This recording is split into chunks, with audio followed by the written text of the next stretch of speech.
podcasts you love. From people you trust. This is Twit. Bandwidth for frame rate is provided by CacheFly at CacheFly.com. This episode of Frame Rate is brought to you by the new Squarespace. Squarespace introduces a new content management system, making it faster and easier to create a high-quality website or blog. Plus, more than 50 new features, including mobile responsive designs. For a free trial and 10% off your first purchase, go to squarespace.com and use offer code FRAMERATE9.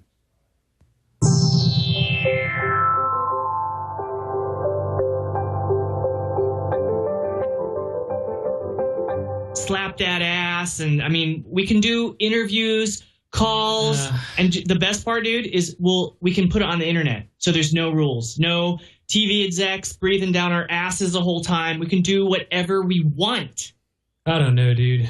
It's been so nice and chill not having to do the show. Come on, dude, it'll be so fun. I promise you, it'll be easy as pie. Dude, pie is actually a very complicated equation. Not the numbers, the dessert.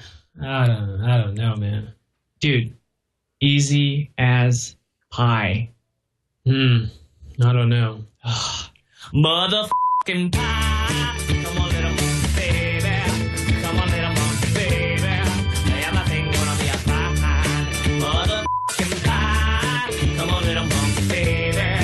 Come on, little monkey, baby. Everything gonna be a pie. You got a fruit cup in your hand.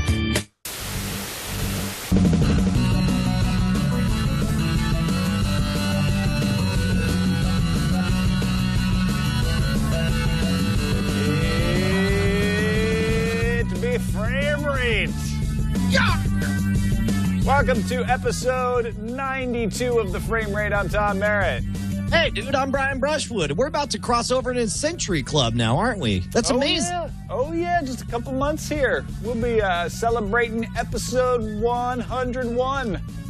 We don't celebrate episode 100 like everybody else. That's just... No. We're thinking like 113. That'll be our big episode. Yeah, exactly. I like it.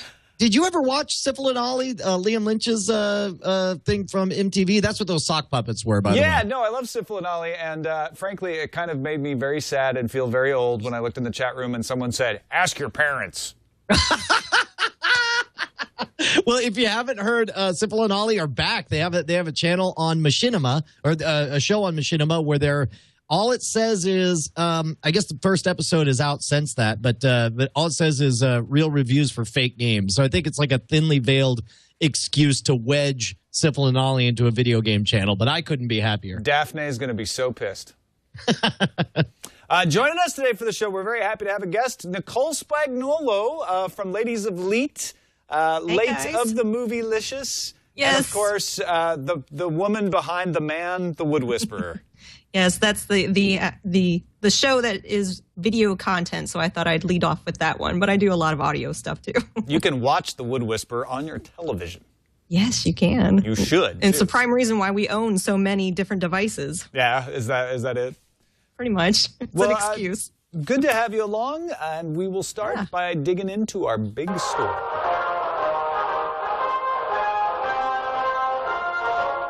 This just in, the big story. You know, a month ago, Hate Bad Design sent me an email, said HBO is going to come to Scandinavia online only. So you guys keep talking about wanting to be able to just pay HBO and get it over the internet. It's coming. And I said, I'm going to be an idiot and not pay attention to your email, Hate Bad Design, until a month later. Yeah, in unrelated news, his name is now Hate Tom Merritt. But yeah, all credit to the tip-off. We're finally getting around to talking about it. HBO Nordic also made it official on August 31st that they will be providing streaming HBO content in Sweden, Norway, Denmark, and Finland, and the app will come pre-installed on Samsung televisions. So here's what's interesting to me. They're making a big deal about, like, don't get excited. This is just for the Nords. You guys chill out. It's probably never coming to you. I mean, they're not really saying one way or the other, but it's like, why, if you're not planning to roll it out, if this isn't just a test to see if this is something that you could take worldwide, then why do it? What, I mean, is this the beginning? Is this the crack in the wall of HBO?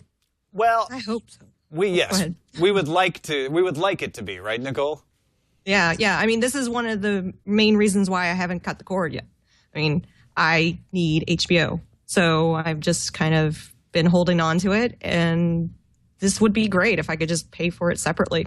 Now, what I think it probably is HBO saying the calculus works in these countries. Because what they've said about the United States is it doesn't make financial sense for us to sell you an internet direct subscription. And we've talked a lot about the fact that they get so much free advertising from their cable and satellite TV partners that they wouldn't get if they provided a direct internet subscription.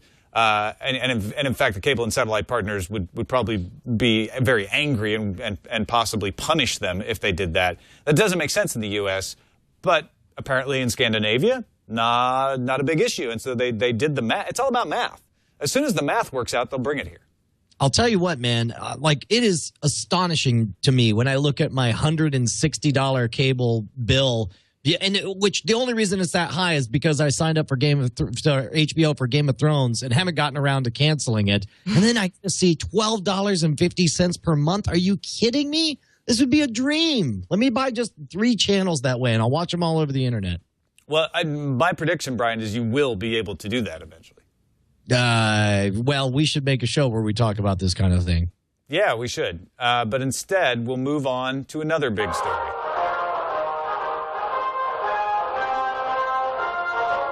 Stop everything. It's another big story. Because the other thing we want is somebody to come into the industry and say, we would like to make the box that makes internet television work. Because that's one of the things that's going to make the math work out for HBO, is somebody coming in and saying, we've got the thing, everybody's buying the thing, everybody's subscribing to internet television. You got to move your video to internet television or you're going to miss out. We don't have that thing yet. We thought one of the people who might make the thing was Apple. But it turns out, according to Bloomberg, that's not going to happen anytime soon either.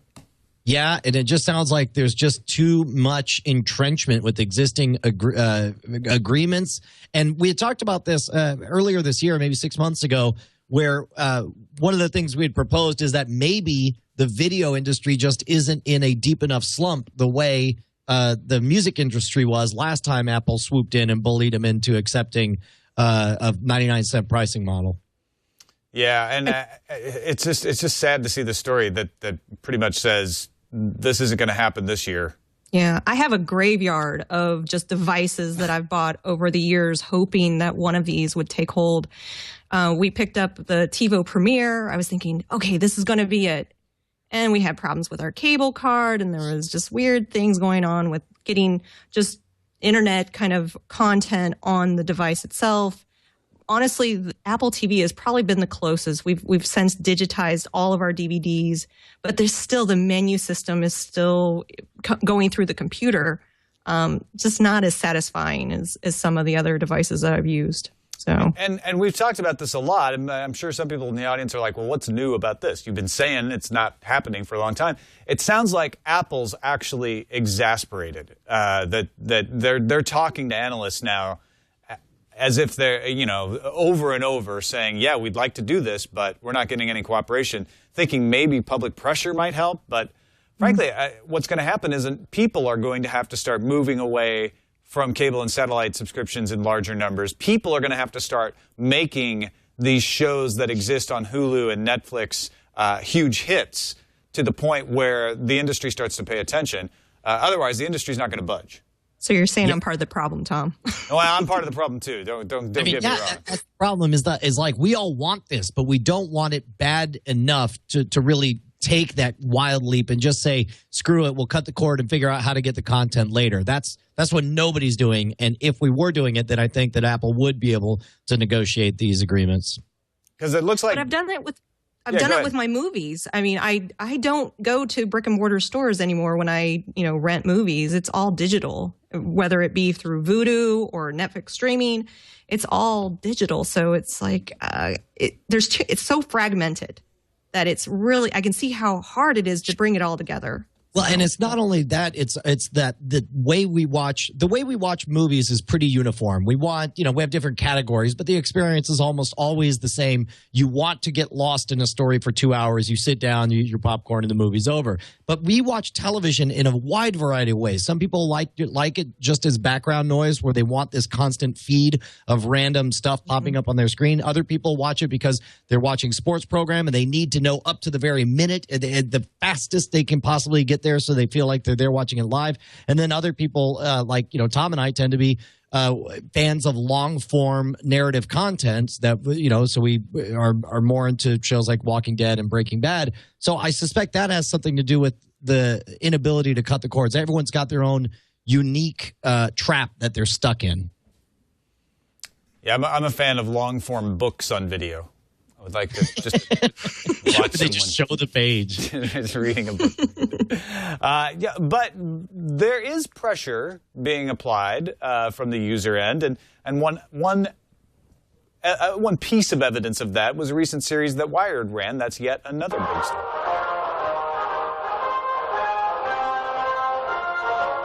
Tuck in your bootstraps. It's yet another big story. So last week, Wired ran a cord cutters special. They had a bunch of different articles. Matt Honan wrote "Cable's Walls Are Coming Down," sort of talking about the pressure being applied from these outside services like Netflix, like Hulu. There was a great article from Roberto Baldwin called "Why I'm Cutting the Cord and How Cable Can Get Me Back," saying that basically they just kept raising the price on him enough that he was done and he'll give up a few things. And they also did a comparison of 4 different media streamers. They compared the Netgear, the new Sony Google TV, the Apple TV, and the Roku side by side to kind of go through the pluses and minuses of these. Did you guys get a chance to read through some of these? I did. I read all of those, and the Roku was, I believe the Roku was first place, right? And then the Apple TV was a close second. Yeah. On their ratings, yeah, man. I'll tell you, weirdly, I think the story. I mean, most of the stuff we read in the articles is stuff that's old hat to the listeners and viewers of this program. But to me, like, the story is just that they're doing that story. Yeah. This is a big moment for Wired to feel like there's enough of a groundswell of people saying "screw you" to cable that they want to run this story. But it'll be an even bigger one when Newsweek or Time decides to explain to the masses that you don't have to pay a bajillion dollars and get a dumb pipe that feeds all your content to you on channels. Yeah, I have also Roku. So like I said, I like my Apple TV better. I think what you were saying, Brian, about just kind of how we watch television. For me, I like to explore. I like to find new content. There will be shows that I would have no interest in actually paying for individually, but if it's just on, I'll watch it or I'll put it in the background, like you said. So that kind of exploration of hundreds of channels is honestly, I think, one of the things that keeps me in DirecTV in my case, but cable companies and things like that. So I don't know if these devices give a little bit more in the future. Again, I think it all comes down to the menu system and finding new ways to explore content and discover new content. Maybe kind of how Netflix is suggesting different things and that process. I don't know. I am right on the edge of that cord cutting pool. I've got my scissors poised over the cord, and then I find myself saying, "Oh, but I do want to watch Game of Thrones. Oh, but it's kind of a pain in the ass to wait a day for Breaking Bad. I want to watch it on Sunday." Isn't it astonishing how vanishingly small the number of programs are that are enough to keep it from happening? Out of all the content that's available on cable, just this one little show is enough to keep you from like, I don't know. It's Archer for me. Yeah, it's that and inertia, right? It's like, oh, I'd have to go through a lot of work to convert to the new way of doing things, which I'm willing to do. But then I'll be missing that. So that's the straw that breaks the metaphor that I'm trying to make about why I don't cut the cord. And you know what? The funny thing is I'm really feeling DVR fatigue. There are shows that are kind of on the edge that I used to watch, like Falling Skies, for instance. I kind of like it, right? I don't have anything against it. I didn't watch it at all this summer because I was like, I just don't want to go into the DVR and find it because it's down there farther. I end up watching things on my iPad.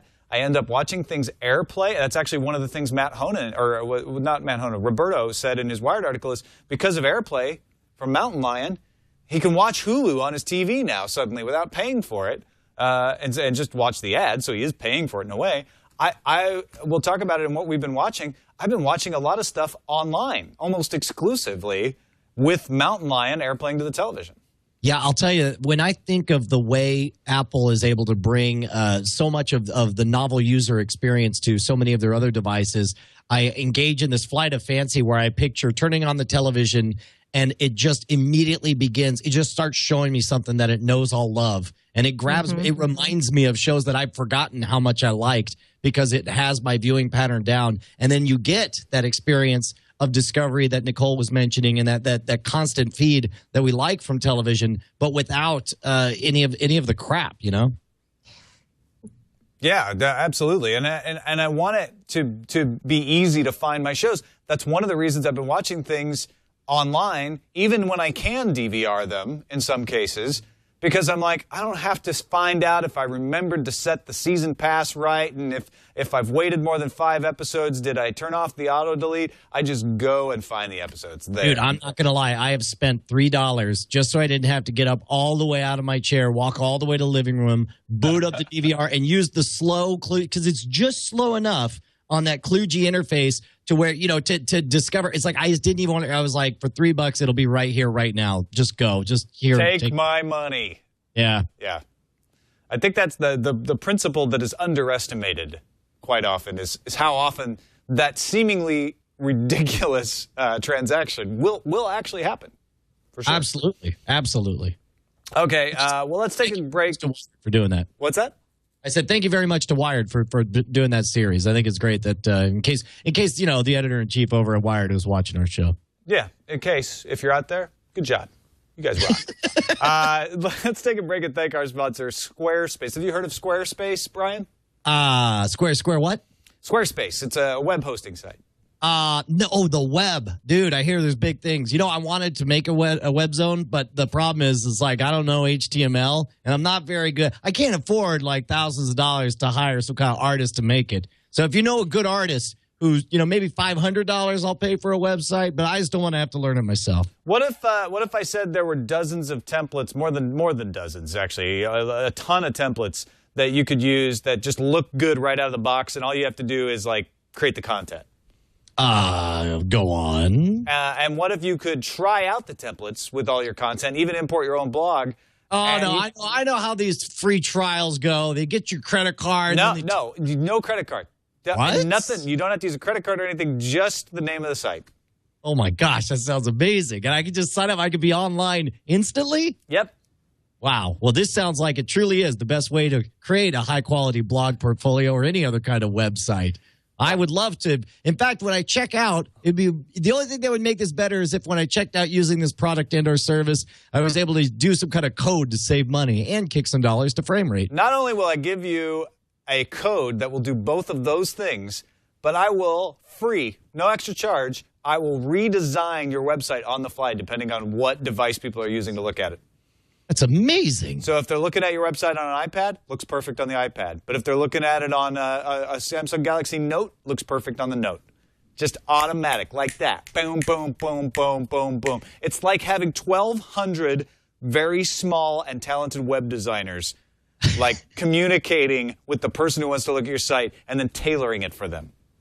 Well, that's delightful. That's Squarespace. Is there anything you can't do? Squarespace.com. Offer code FrameRate9 gets you 10% off your first purchase. You don't have to pay anything to try it out, like Brian said. You don't even have to give them a credit card number. Just go there, try it out. If you do like it, use that code FrameRate9, get 10% off your first purchase. That'll get you 10% off your first month. Or if you pay for an annual plan all at once, you'll get 10% off the first year and a free domain name that's from Squarespace. In fact, what's funny, right now, Sword and Laser, which uses Squarespace, you can't get to it at swordandlaser.com because GoDaddy has an outage.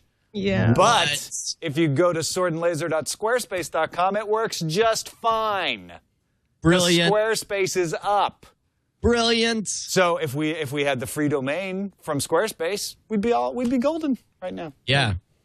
Squarespace.com, our code FrameRate9. We thank them for their support of the show we call Bushnaka, but you call it frame rate. Let's check out Slipstream. When we were talking earlier about cord cutting, there were a bunch of people making cracks in the chat room about sports. Call it cut the sports, not cut the cord. What if you could get your sports, you could watch all your sports ball on your Sunday with your chips and your dip without having to have a cable subscription? I think that if I knew anything about sports, that would sound very enticing. But seeing as I don't know anything, you'll have to explain to me why this would be a good deal. There's a very popular sports ball association in the United States called the NFL. I believe it stands for No Freaking Layabouts. All right. And it's very popular. People watch it. It's popular in your home, is it not, Nicole? Yes, it's very popular, and that's the other reason why we haven't cut the cord. Well, so we tried to, and this PS3 thing we tried it. It didn't work for us the why first didn't time. it work? Okay, because that's the thing, right? It's supposedly if you don't have DirecTV, you can still sign up for Sunday Ticket via the Sony PS3 game console for $300. Right. But you tried that? We did. We had cable, so we were a cable customer, and Mark really wanted the Sunday Ticket, and we had a PS3, so we decided to try to do. And granted, this was last year; it was the first year they rolled it out. So opening day, we fired up the PS3, and nothing, and it didn't connect. It was, I went on Twitter, and I'm seeing all the people screaming about it, and I think just the sheer frustration of it all. Mark's like, "Fine, I'm just going to buy DirecTV," and we went. So we went back to DirecTV after. So it wasn't like you were prevented from using it because of a policy. It just didn't work? It just didn't work the first time around. Too many people probably tried to sign up for it. Yeah, I think it was flooded on that first day because people were so excited that they could do this on the PS3. It's a great concept. So, Ryan, you don't care though because of the sports ball. You know what? And part of me wishes I did. It's like I feel like I've got a deformity, like I'm missing a limb. I'm missing my sports limb. Well, apparently, if you do care about the NFL and you want to watch some football, it is available again. You probably don't want to sign up on the first day, it sounds like, but that's already passed. So now that we're a week in, maybe you can safely go and check it out. But that is one of the huge things, right? Now, they still do blackouts. You're still not going to watch your local team because there's some blackouts with the Sunday Ticket, I believe. So you might want to check into that. But if you're a fan of a team that's not local anyway, then you may not care. Fox is going to offer $15 early access to digital HD movie downloads through Ultraviolet 3 weeks earlier than they will offer them on Blu-ray. So, okay, they make all of these services like Netflix, have to try to agree to wait 28 days after the DVD comes out before they'll make it available on streaming. But they're going to sell you a rather inexpensive $15 a copy of the digital movie before the Blu-ray comes out. And this isn't a single pay-per-view. This is actually, you get full forever. You get to have it, right? Yeah. Oh. I thought it was just a rental. No, it's the real, it's the Ultraviolet movie that you owns and everything. This is astonishing to me. There's and store, though. Yeah, this is a shocking step in the right direction. I think this is a great idea, and I'm excited that they're not doing it with some tiny title. I mean, Prometheus, despite our personal misgivings about some of the science in it, was extremely popular and did very well. And to have that be the first one to do, I think that's a great sign. September 18th, in advance of the October 11th release on DVD and Blu-ray, you can get Prometheus as an Ultraviolet movie. Fox joins Ultraviolet, which is the other news that comes out of this. They'd been sort of one of the last holdouts. Warner Brothers and Universal were in there. Disney's doing their own kind of Ultraviolet thing outside of this. But yeah, so Fox is in, and they're selling videos early. Kind of cool. Also, Ultraviolet movie format going to use Dolby Digital Plus encoding so that you can get good sound out of the common file format from Ultraviolet, no matter what platform you're using. Yeah, that's more of a hardware geek kind of thing to get excited about. I don't even know what to get excited about with Dolby Digital Plus. Do you like things to sound good? Yeah, I do, but I'm too dumb to even know. It's like I'm just happy if it has stereo on the left and on the right. Do either of you use the Ultraviolet? I'm just curious. No. I mean, I don't either. And I'm wondering if I'm missing something, or is it just one of those? No, this is from what we've heard so far, this is still an emerging standard. The thing is, if they can get everyone who sells movies to get on board with it, then it becomes this universal platform that everybody can make money on. That's part of the reason the distributors weren't really happy with the Betamax versus VHS war. And they weren't really happy with the HD DVD versus the Blu-ray war. And, this Ultraviolet is, of course, the effort to create a consortium so everyone could just shut up and go back to making movies and making money. And so if it gets everyone on board, it may be better for consumers. But since none of us have actually played with it or done anything with it, who's to say? I do use Vudu. So and I always rent through Vudu. But if I were to buy, it sounds like this is all part of it as far as the cloud where it gets stored. Right. Okay. It's actually, I would characterize it less about being tired of the wars, because I think that's arguable, and more about their attempt to take the advice people on the internet have been giving them for a long time of compete with us. Let us play our movies wherever we want, however we want. And they don't want to drop DRM. For some reason, they just can't give up the crack, even though it's working fine for the music industry. So they created Ultraviolet as a way to say, well, it'll be as if you don't have DRM, because you'll buy a movie and it'll be better than pirating, because you'll have locker access to it wherever you go on any platform. Problem is, there's some bumps in the road the way the DRM worked out of launch. It's not actually fulfilling its promise of being available on as many platforms as it would need to be to make people really happy. I think it's also safe to say that their efforts to get the word out about Ultraviolet have been an absolute disaster. I don't know anyone who knows what the hell Ultraviolet is. I thought it was the movie. It's a great movie. Very entertaining. Why are we talking about this whole movie? Just a real quick note, we talked a lot about the NBC Olympics streaming, and we haven't talked anything about the Paralympics NBC streaming because they didn't do any. That's a whole other topic, but they have rebranded their Olympics app as NBC Sports Live Extra. Still requires authentication, proving that you pay for NBC Sports Channel somewhere, but then you'll be able to get, on that app, you'll be able to get PGA, LPGA, Major League Soccer, NHL, college sports, all through that app. Now, do you think this was an after-the-fact decision where they're like, oh, wait, I guess we do have a giant install base? Or do you think this was their plan from the very beginning? Because it's a smart idea. Get installed now, and then once you have that install base, figure out a way to rebrand it and expand the programming on it. Yeah, I'd be curious if this was something they came up with afterwards or not, but it may have been planned from the beginning. And I think it is smart to say, like, oh, we have this install base. I think if it was planned from the beginning, they should have turned on it faster and said, hey, this is now NBC Sports, and still giving you access to all the Olympic footage on demand, because I deleted that app a long time ago because I'm like, I'm done watching the Olympics. See you later. And you're not doing the Paralympics, so I'm not keeping it around for that. Right. Anyway. I didn't really watch the Olympics. Yeah, so you don't care at all. What about the Epix deal? So Epix is available on Netflix. They now made a deal with Amazon. So all those movies like The Hunger Games, The Avengers, Iron Man 2, now available for Amazon Prime Instant Video. Nicole, do you use Amazon Prime at all? I have both Amazon Prime and I have Netflix streaming. And I do a segment on the morning stream where I kind of go through and give recommendations on some of the streaming Netflix movies. And people are always telling me, oh, you don't do Amazon Prime. There has not been a single movie that I found on Netflix streaming that isn't on Prime. So all of these movies that they're talking about, it's back and forth. I have yet to find a movie that's not on either one, like one and not the other. So I found that interesting. Yeah, Amazon has really ramped this up fast, because when they first launched, it was like, no, there's not a lot on there. But now they're right in it. Brian, do you see yourself using this more or instead?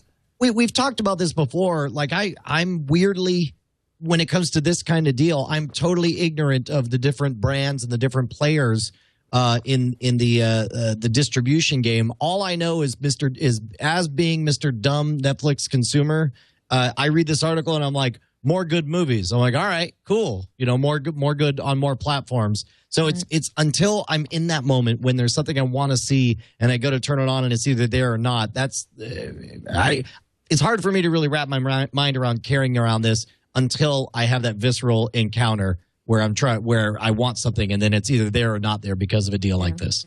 I guess it might be also the movies I'm looking for too. I mean, the article does say that Prime has over 25,000, where Netflix has over 60,000.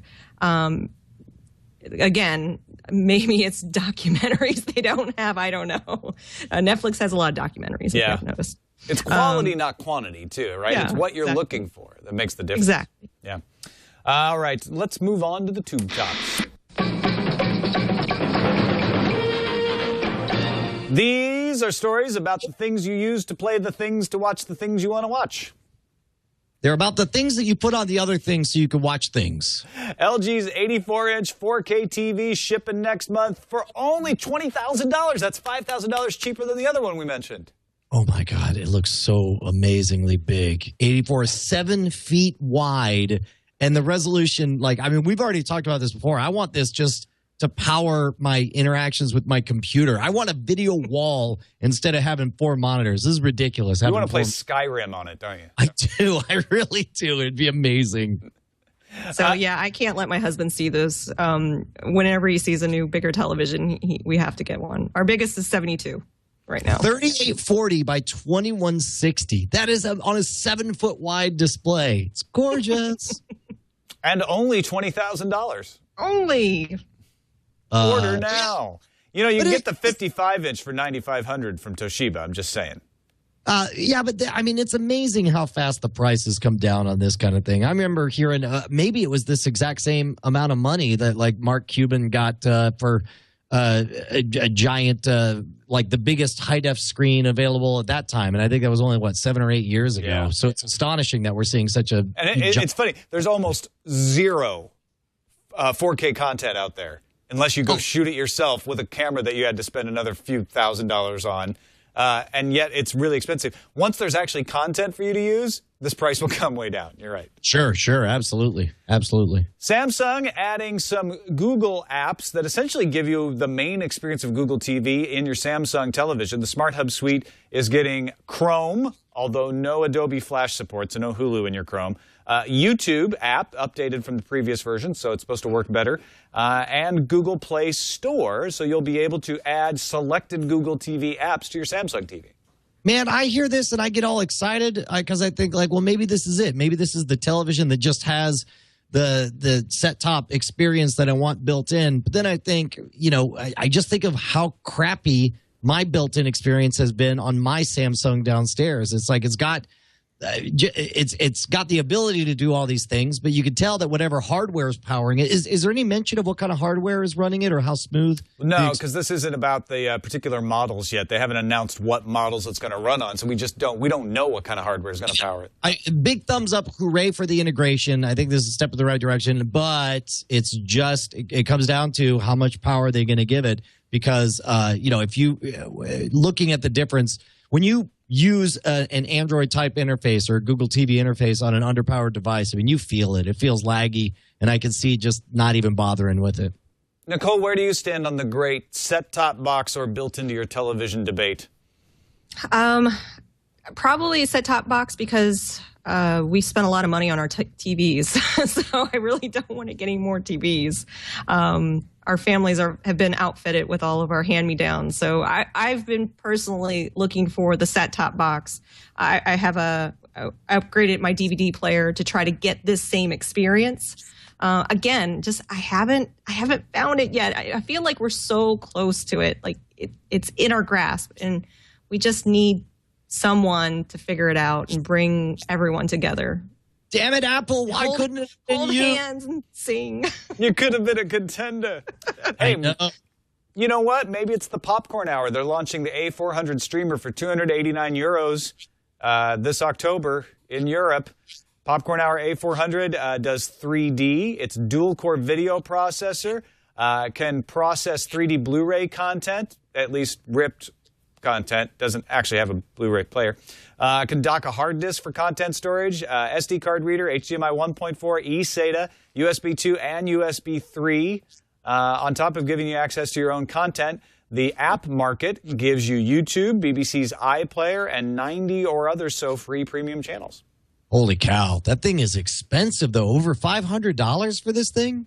Wow. You know what? I bought an early Popcorn Hour box a long time ago, and the thing about these things, they are great for people who have a lot of content sitting on their own network. And I know they've got all these apps in here, which is very cool. So that makes it better.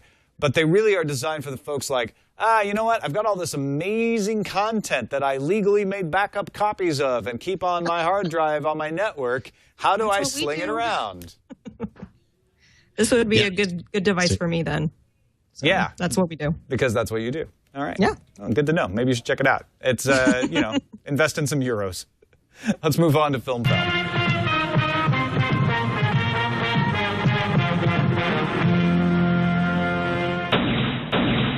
Film Found is all about the things that you watch. So we've narrowed it down from the places that provide the things and the things you watch the things on to the things themselves. NBC streaming the pilot episode of J.J. Abrams' Revolution 2 weeks before the broadcast debut to try to drum up some interest. Did you, which by the way, always makes me nervous because I can't think of, maybe we've gone back and forth on this, but in general, isn't that usually a move you do when you're worried about how enthusiastic some people are about a certain thing? Isn't that what you do? It's kind of like just things. They did it with The New Girl last year, and that ended up being a hit and arguably very funny. I enjoyed it. You know, it's not deep or anything, but it's entertaining. What worries me about this is a sci-fi hit. They advertised the crap out of it during the Olympics, and it's got J.J. Abrams' name attached to it. Why are they just doing this because they want to keep the fires burning high, or are they worried? What do you think, Nicole? Is this the one where the electricity goes out? The power's going out and it's not coming back on, Nicole. Right. Well, it seems like the kind of episode, kind of like Lost. The first episode kind of hooks you, and they hopefully take you through. So maybe releasing it 2 weeks ahead gives people more of an opportunity to get in where they don't feel like they've been left behind as the episodes move along, because it's really hard to jump into those types of shows as they progress. So maybe it's just a running start of sorts. Yeah, I'll tell you what, hearing you mention the first episode of Lost, because I watched it, and we'll talk about it in what we're watching and in a little bit in the spoiler zone, I'm sure.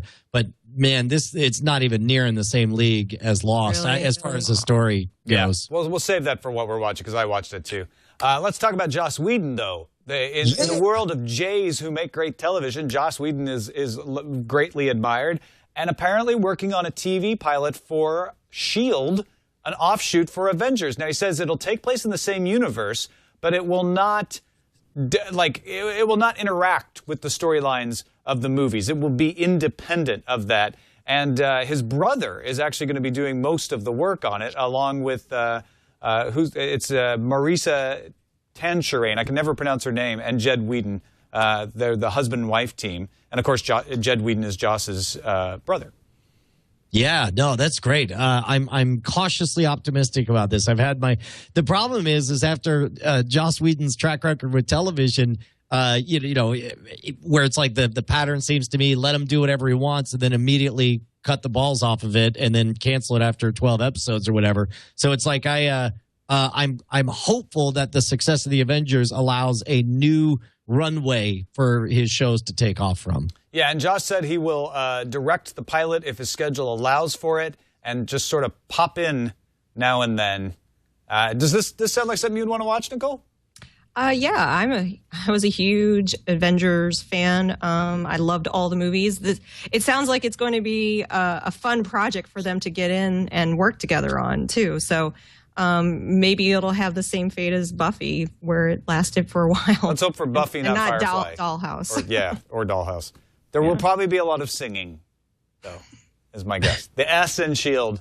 will stand for song. For singing. All 3 Hobbit movies have been given dates of release and titles. The Hobbit, An Unexpected Journey, as expected, will come out December 14th, 2012. Then The Hobbit, The Desolation of Smaug will be the second of 3 on December 13th, 2013. Easy to remember, 1313. And then the third and final movie, The Hobbit, There and Back Again, July 18th, 2014. So coming out in the summer. Yeah. I've come around full circle on this. I've decided that that 3 movies is the right amount, even though it's a small book, because I think there's 3 movies worth of story in there, and I think that it was kind of a problem that even as big as Lord of the Rings was, it was still dense the entire time, and I look forward to 3 movies of The Hobbit. Do you think there's enough material, Nicole? I was going to say the one session that I was able to attend at Dragon Con was before one of our other panels, and it was the discussion of all 3 of the Hobbit movies. And I really, after hearing them speak about it, I'm like, there's totally enough content for 3 movies. And I'm really glad that the 3rd movie kind of did the same thing as the last Harry Potter, where they didn't wait until the holidays for the 3rd one. It's like they know 3 is a lot, so hey, let's roll them out pretty quickly. And I'm glad they went with the desolation of smog instead of the austerity measures of smog. Because they were trying to be relevant to the current economic crisis there. Amazing. All right. Also, we got an update on the Star Trek movie name from Paramount today. It's official. It will be Star Trek Into Darkness. The only problem is they didn't put a colon in the official announcement. There's no Star Trek Into Darkness, which and all the leaks before this said the same thing. So are they just going to try to say like, oh, it's a verb now, Star Trek Into Darkness? I hope not, because that would be totally dumb. And I understand that little things that seem stupid, like, they want to indicate that these movies are different than the movies that came before them. So in some marketing boardroom, you can make a strong case for it's like, no, don't do a colon, because then they'll think it's just like Star Trek Insurrection and Star Trek First Contract, blah, blah, blah, blah. First Contract. First Contract. we sold the rights. But I hate when the overreaction involves something that just sounds silly like this. I mean, why not do? I'm gonna put a colon in there, whether they want it or not. You try to stop me. I got 2 dots, J.J. Abrams, and I stole them from your initials, and now I'm gonna make them into a colon and put them between the Star Trek and the Into Dark. The colon. The colon. Do you have a stand on the colon? No, not really. I'm sure they'll probably fix it, and they probably realize that they messed up on that one. But I'm looking forward to the second one. I after the first one, I left the theater thinking I really want to see the next one. So I'm happy. I think we all figured they were going to make a sequel to that. Yeah. Star Trek Into Dorkness. Finally, Ken Lehrer, a former CNN employee, has been working on a television news network as part of Huffington Post, I believe. He's also a Huffington Post co-founder, so I think it's part of that, called Now This News. He's hired Eason Jordan, who put in 23 years at CNN and was the Cable Pioneer's chief news executive when he left in 2005. Also got a bunch of other names, former ABC News digital boss Ed O'Keefe, Catherine Zaleski, who used to head up digital news at the Washington Post. And they're going to try to make a different kind of news channel for the internet. So not doing a 24/7 standing at the desk doing reports. They're going to go out in the field and they're going to make reports and then make them available for download. He says, we're going to produce short video pieces that will hopefully be very viral and very social, one at a time. Hey, while we're on the subject, this is as close as we're going to get to talking about CNN. Dylan Northrup is a fan of the Twit Network who was like, I made some joke on Twit about CNN's numbers, and he's like, hey, man, I work at CNN, and you should come take an awesome tour. And he gave me like the full-on behind-the-scenes treatment, but to showing off how they archive all the data, how of course, watching everything live switched and everything while we were out there for Dragon Con. It was amazing. So I just wanted to say thanks to Dylan for that. Okay, so your opinions are now bought and paid for by Dylan. We got good disclosure. Yeah, no, done and done. That's it. Worked. Whatever is brought. No, I think CNN does some great stuff online, actually. I rely on them, and I have in the past 4 years for a lot of election information. Kind of go between them and a few other sources when you're looking for up-to-date stuff, like during the conventions, during the debates, during the actual election night, like results. But I would like to see some internet homegrown pure news plays. So I'm interested to see what this ends up being. Do you know if they are going to be enlisting like people from Twitter?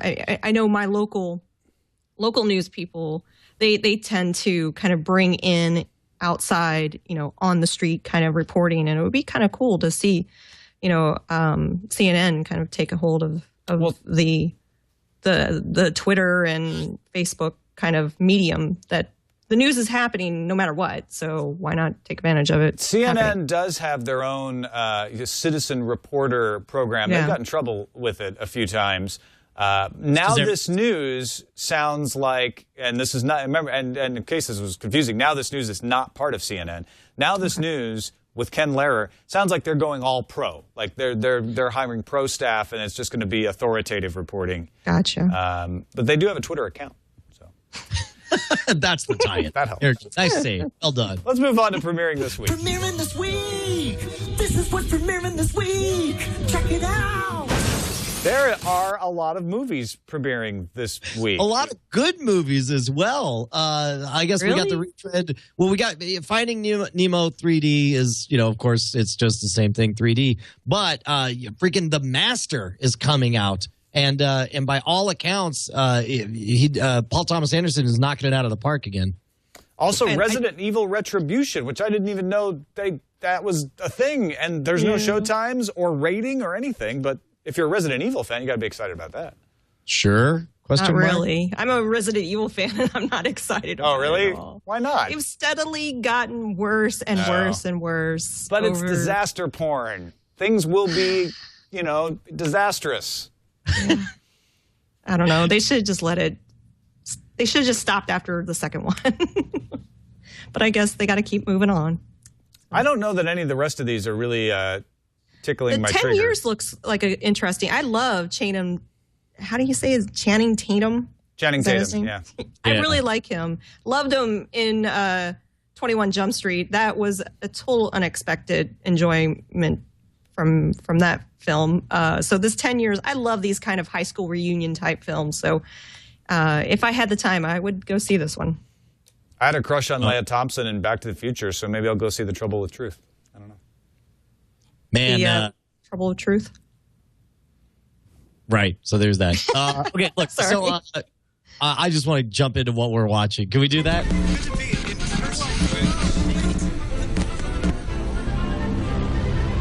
What we're watching. I don't know. What are you watching? Apparently the exact same freaking list of things that you're watching, because I went to go type it in, and normally, like, I watched the first time I watched Doctor Who in years. I caught the season premiere, which I thought was very, very good, and I was thrilled to see how the reason I fell off from watching Doctor Who was because I got a few episodes behind, and I didn't want to watch them out of order. But then I'm glad I just quit worrying about it and decided to jump back in, because it was a very well written, very clever episode that was very well produced. What else? Breaking Brad, of course, we're going to talk about in the spoiler zone. Still watching H+. Are you watching H+? Yeah, I'm a couple episodes behind, but I caught up on it. Because we've been off for 2 weeks. So a week ago, I caught up on it, and have to say, much more excited about H+ than about Revolution. And they have comparable plots, They do.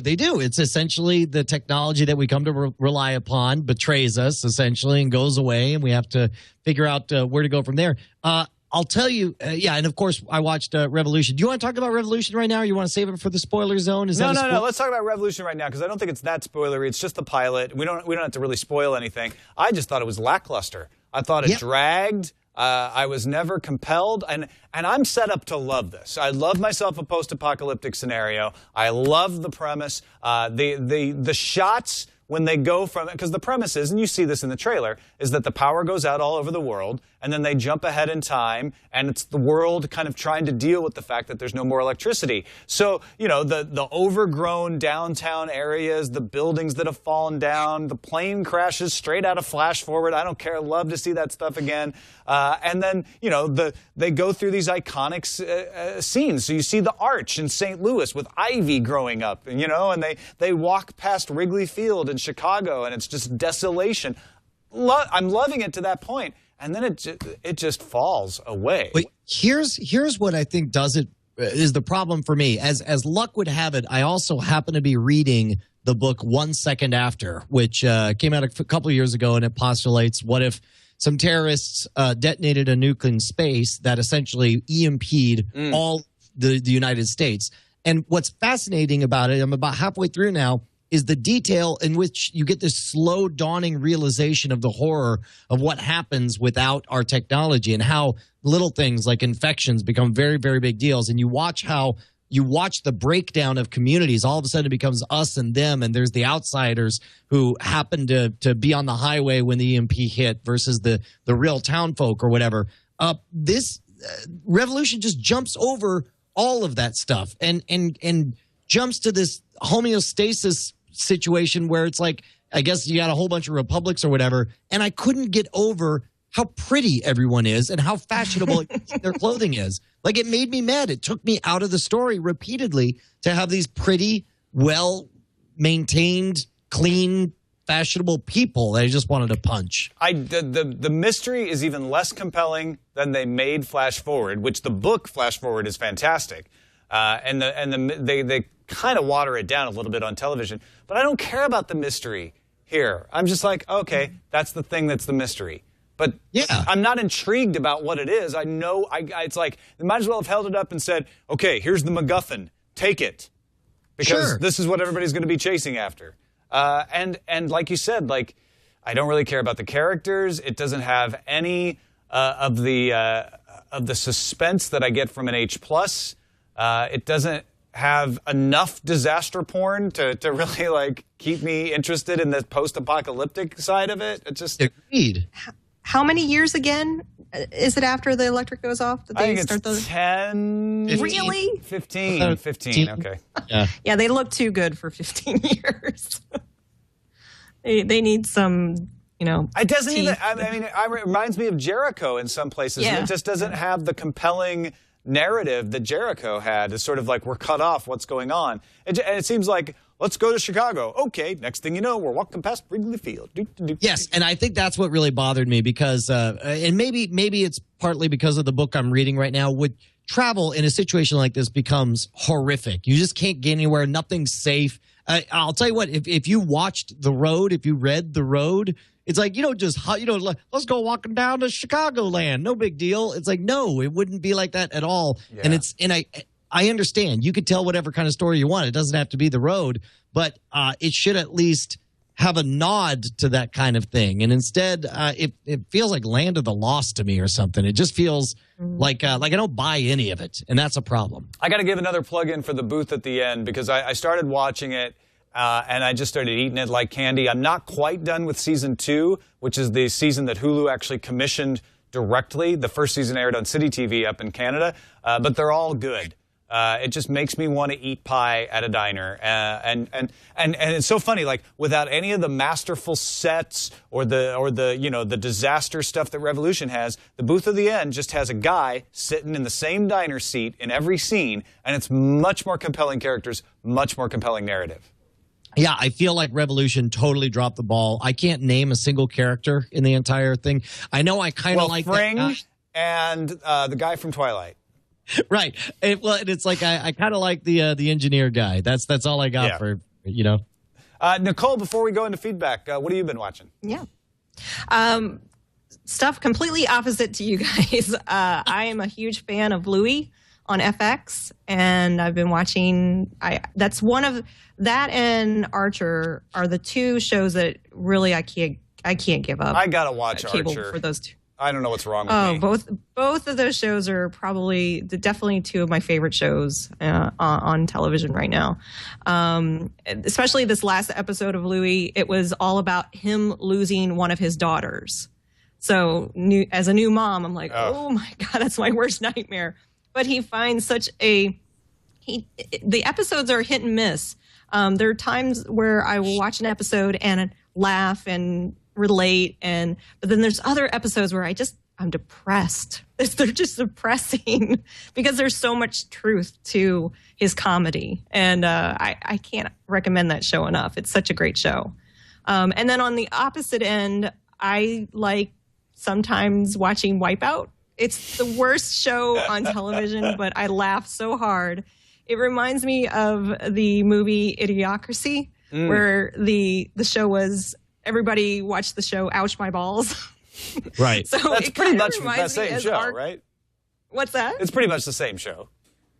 Exactly. It's pretty much the same show. And I can't help but laugh at some of the stunts that some of those people do. And it's one of those shows that we're getting ready to go to bed, we turn it on, it's just in the background, and then, we watch people get hurt, and it's funny. So, and then on the opposite end of that one, I watched, because it's political season, we always DVR Bill Maher, Real Time with Bill Maher from HBO. And I always like tuning into that show and just kind of catching up with what's going on for the week. So, yeah.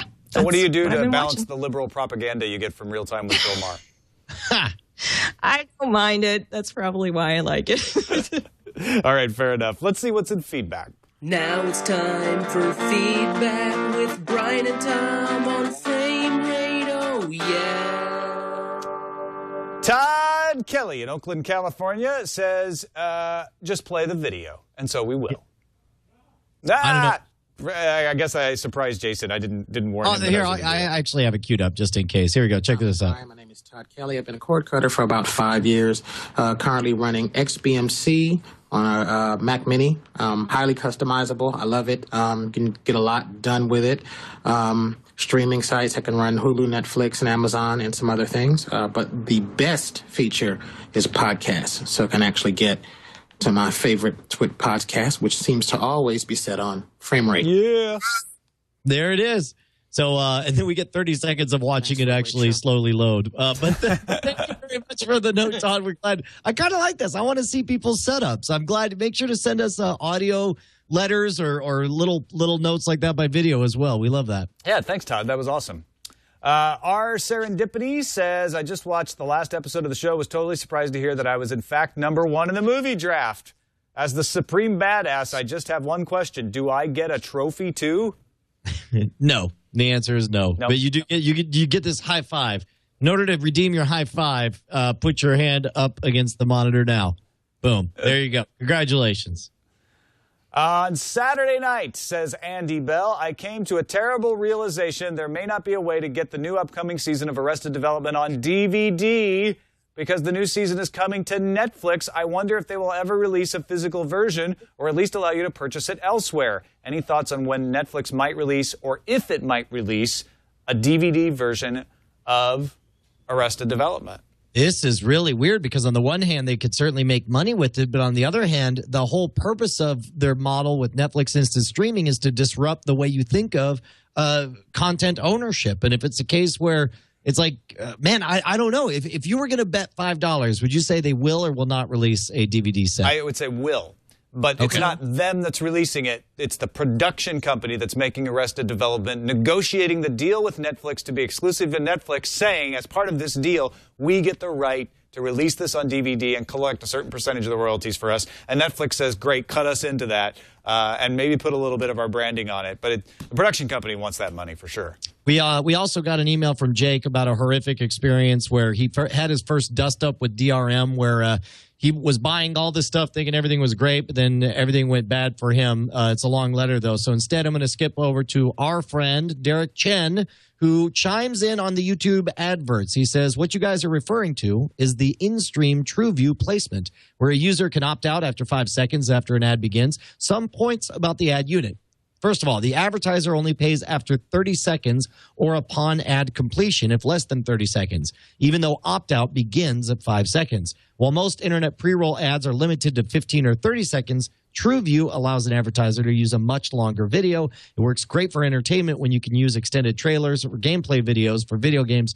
I've personally seen the most success in videos ranging from 1 to 2 minutes. Video ads have to be pre-roll, family-friendly, no excessive violence, R-rated, etc.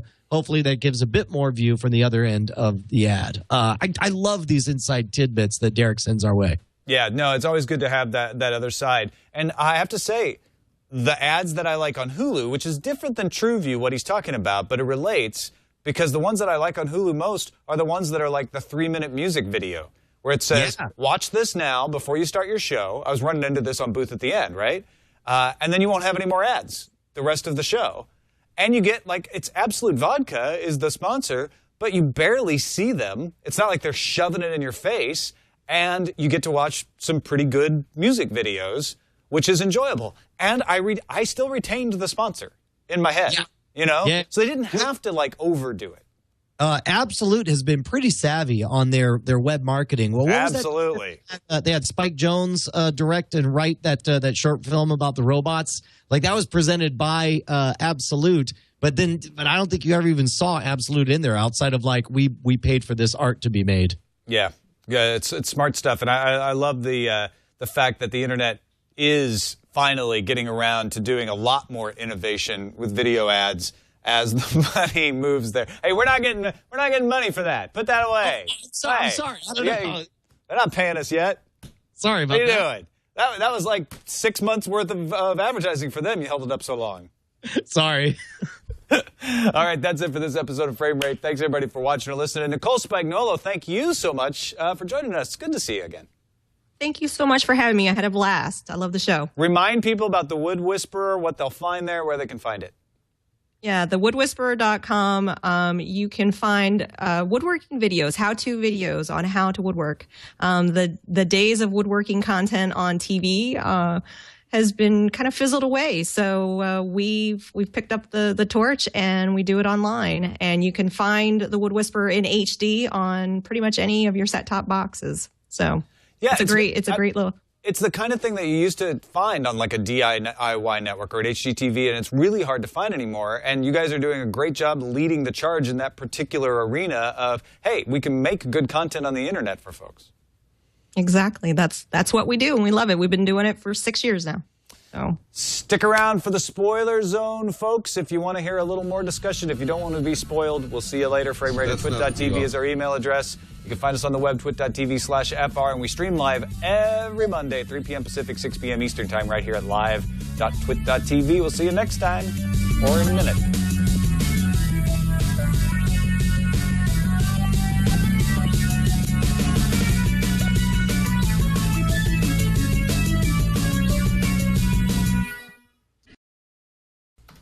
Silent breed is people!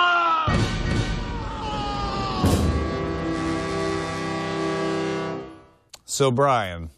Dude. Should we start with Breaking Bad? Yes. And then we'll get to Doctor Who? Yes. Giving everyone a chance. Karsten's running out with his head in his hands. Chad's getting up to leave. There goes Liz. See you guys. Clearing the room. It's been 2 weeks since the finale. You call yourselves fans. Anyway, I love at the end when everyone dies. Oh, wait, Chad hasn't made it out of the room yet. Yeah, the whole idea of, like, poisoning the entire final batch and killing off a third of Croatia, that was really something. Yeah, and I don't know how they were able to pick up the entire state of New Mexico and move it to Eastern Europe. Oh, my gosh. It's one of those Mythbusters things. It's that Hollywood magic. CGI, I'm told they used for that. All right, I think everybody is safely left, except for poor Jason, who's stuck switching the show. Hi. Jason, have you really not seen it? I haven't, no. Our chances to watch TV lately are so few and far between, and it's later in the evening, so sometimes you got to be in the right frame of mind for a Breaking Bad because it's kind of got that dark element to it, and we just haven't found the right night to watch it yet. So I am going to full on give you the big spoiler at the end because you know that there has to be some kind of cliffhanger. Don't worry about it. I'm fine with it. Okay, well, good. Well, essentially, the big spoiler is Walter gets out. He shuts it down, and everything seems to be fine. And then the last scene, and in fact, they do this great thing where it's like he is faced with this very real gateway where he has to decide how much money do you need? Is it worth it? What are you getting out of doing this anymore? And then, wouldn't you rather have your wife and your family and everything? And he makes the choice, and then it flashes forward to they're sitting having a polite conversation, having a good time with Hank and Marie, and then you get this moment to bask in the rightness of everything and how it all worked out and what a journey everything's been. And then Hank goes to the bathroom. And it was a great scene, Tom, because, first of all, it's like, we're watching a guy who's about to go take a number 2. Right, exactly. Right there, it's like this Vince Gilligan, you little crazy man, like, let's show him in the bath. Nobody ever shows anything happening in the bathroom. Let's do that. Right. Well, and the fact, like, the moment he walks in and it's just dead silent, there's no music, there's no nothing it's just dead silent and flat, and then you just get this sense of dread where it's like whatever happens next is not going to be good. Yeah, the only reason we're seeing this is because something bad's going to happen. What did you think was going to happen? I didn't know. I figured, we've seen Hank sniffing around Walter's operation long enough that I felt it was going to be some kind of discovery of Walter, because that was really the only thing to do at that point. I thought he was going to find, notice the electrical outlet was not properly reattached and investigate it, or something along those lines, or something was going to be, the toilet was going to be working, and he'd open the toilet, and there'd be a big stack of bills taped to the inside of the toilet. I thought it was going to be something like that. But instead, what they did, how brilliant was it? That entire episode long, and I wonder how many times before it did they put that book in the shot for you to see over and over and over again? Because I know you'd seen it because I never really noticed it either.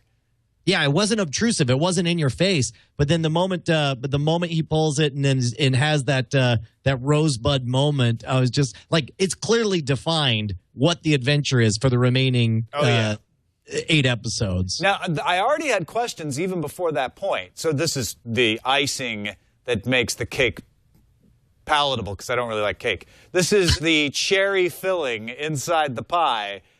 Keep going. I'm not really understanding what it is. Can you come up with one more metaphor? I was like, is he really out, or is he scamming Skylar somehow? And if he is really out, how is that playing with Lydia? Because Lydia knows what he knows, and she doesn't like people walking around knowing things. Well, and that was the one thing that was really surprising to me, was that it was very jarring, where it's just like, I'm out, and then there's no explanation. Like, for as difficult as it has been for him to extricate himself from all this stuff before, that one part didn't ring true for me either. But I kind of didn't care, because it's like we're in the home stretch now. Ken from Chicago calls it Chekhov's ricin, right? Because remember, he has the ricin, and then he takes it back home and he pastes it. And what he's referring to is Chekhov said, if you introduce a weapon into a story, the weapon must be used. I believe it's a pistol. If you have a pistol in a story, the pistol must be fired. Right. So if you introduce the ricin must be used. Yeah, man. How long do we have to wait until the next episodes? Is it, what, February or so? Is that when it comes back? I don't even know. Call me a fan. I suck at being a fan. Chat room will tell us in like 2 seconds. Yeah, not until June. June? Next June? That's not a split season. That's 2 separate short seasons. Yeah, I'm not even okay with that. What a bummer. Wow. Oh, well. But good episode. Good run. Good to see everything. Okay, just an aside. I quickly typed into Google to see if I could find out when it was coming back. I wrote, Walking Dead comes back. Oh, really? Of Breaking Bad. Oh, well, because that's what I wanted to ask you, and this is that perfect AMC thing where it's like one thing ends and the next thing comes right back. How excited are you about Walking Dead coming back? I'm really excited about Breaking Dead coming back. Breaking Dead. The zombies making crystal meth is a really interesting twist to this whole thing. Well, there was that crossover. We saw the blue meth. That's right. Yeah. Walking Dead. I'm very excited about Walking Dead. I still have hope. I have enough love and respect for that comic book series and what Kirkman has done with it that I will not give up on this television show for quite a long time. And I don't think it was bad in this past season. I got quite a lot of enjoyment, especially out of that second half. So I'm excited. Okay, well, good. I will not try to reduce your excitement outside to say I'm obviously more on guard than you are at this point, but optimistic. But you are a fencer. So I am on guard. That is why. Touche, my friend. Yeah, man. So as an up-to-date Doctor Who fan, what did you think of this last season premiere? Absolutely fun.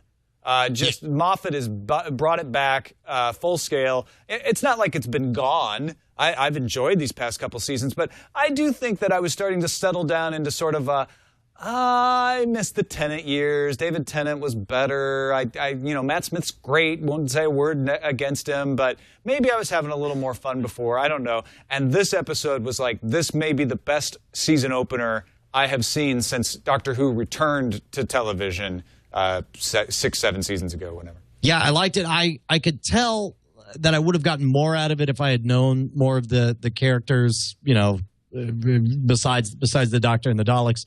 But I love the plot device, and I don't know why I'm being coy about what happened in it, but for some reason I still want to protect that spoiler. It was good. It was a type of story that I hadn't seen before in Doctor Who. I dug it.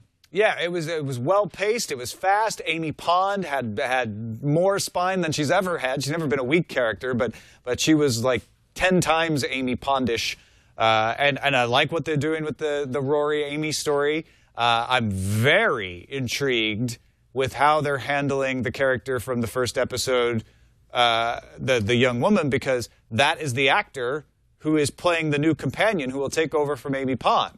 Really? So how does that work? Really? So that's a huge tease to what's going to happen mid-season. All right, I did not know that, and that would certainly color things for me. That's fascinating. Yeah, I'm definitely intrigued. But then even this second episode with the dinosaurs, which you haven't seen yet, still has the great pace, still has the great lighting. It's got some cheesy aspects to it, but really cool undercurrent, real cool story that they're setting up, and much more subtle than the past. The first season with Matt Smith, where they had the crack in the wall, started to really hammer me over the head by the end of the season. Like, I get it, there's a crack in the wall, and it has to do with Amy Pond.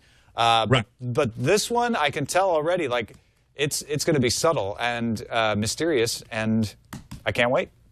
That is awesome. Dude, good TV is coming back. Hooray for the fall. Hooray for watching moving pictures. Well, that's it for the spoilers. We have photos of the spoiler from Breaking Bad when he gets the book, and then it clearly says there's always money in the banana stand. George Bush, what? Nice. George Bluth. It's a tease ahead to Arrested Development. See? All right. Is that it? Anything else? No, that's all I got, man. All right, thanks everybody for watching The Spoiler Zone. We will be back with an all-new frame rate next week. Sorry for the panic. We had a Labor Day holiday in the U.S. We didn't do a show last week, but we were in labor. Be kind to us. We were celebrating unions, but we will be not doing that next time. We'll see you then.